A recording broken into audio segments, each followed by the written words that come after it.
On n'en fait jamais trop, l'amour, on ne fait jamais de trop. On n'en fait jamais assez pour Dieu. Ou on ne l'a jamais dû en faire assez pour nous, en fait. Peut-être qu'on peut aussi inverser les choses. Pourquoi on ne laisserait pas être généreux? Ça, c'est une vraie question. Donc moi, je crois qu'on a à être généreusement là pour lui, autant que faire se peut. Parce qu'il est généreusement là pour nous.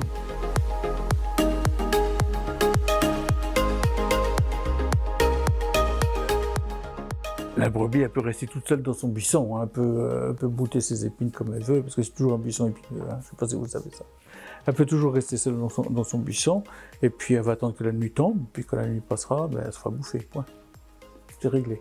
Elle peut aussi bêler et espérer que le berger va l'entendre, ou que d'autres brebis vont l'entendre, ou que quelqu'un va entendre en tout cas son bêlement, et que ça ne sera pas le prédateur, mais que ce sera un sauveur. Elle bêle parce qu'elle ne veut pas rester seule, parce qu'elle pense qu'elle est faite pour être avec les autres, pour s'agréger aux autres. C'est ça le mot troupeau, c'est agréger aux autres. Et si elle ne veut pas rester seule, alors elle bêle. Ça, c'est la vertu de l'espérance. J'espère qu'il y a quelqu'un qui va entendre et que je vais pouvoir rejoindre quelqu'un. Et si c'est Dieu, alors voilà. C'est plus l'espoir humain, c'est l'espérance divine en quelque sorte.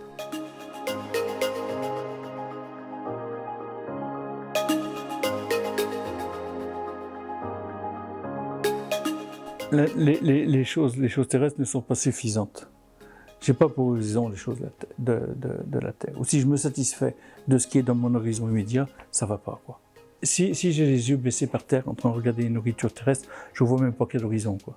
Mais si je lève un tout petit peu les yeux, si je suis en chemin, je vois qu'il y a un horizon, je vois qu'il y a une limite. Alors là, il y a la terre et le ciel qui se rencontrent. C'est ça l'horizon. C'est quand le ciel et la terre se rencontrent. À ce moment-là, je me rends compte qu'il y a autre chose que mon immédiat petit carré. Si je lève pas les yeux, je ne vois pas qu'il y a un bout. J'ai pas envie d'y aller, quoi. Mais si je vois qu'il y a un bout, alors je vais y aller. J'ai envie d'aller voir ce qu'il y a au bout.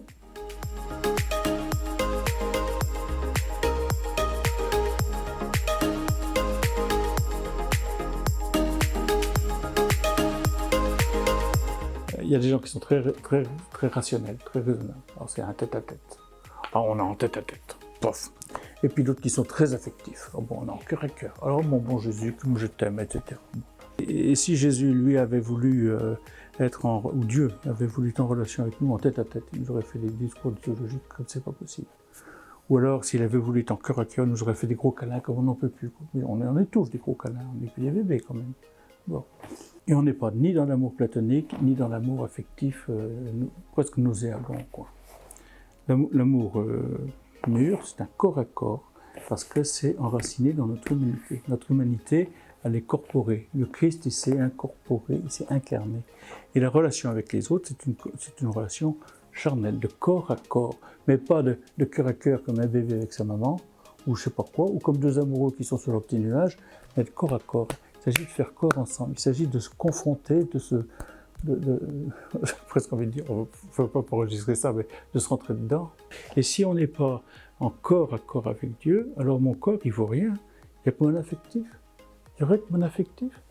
S'il n'y a que ma raison, s'il n'y a que mon affectif, on est de l'ordre de l'esprit, on n'est pas du tout de l'ordre du corps, de l'ordre de la matière.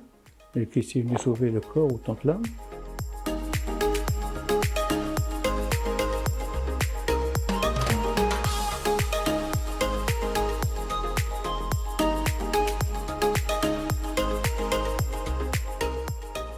Oui, c'est Saint Jean qui dit ça.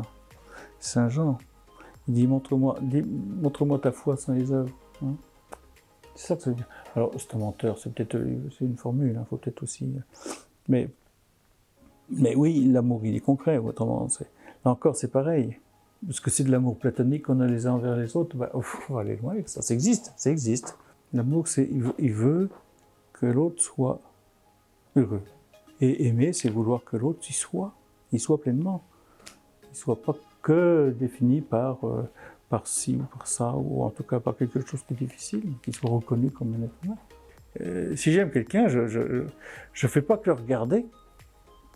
Je suis en relation avec lui, pour son bien.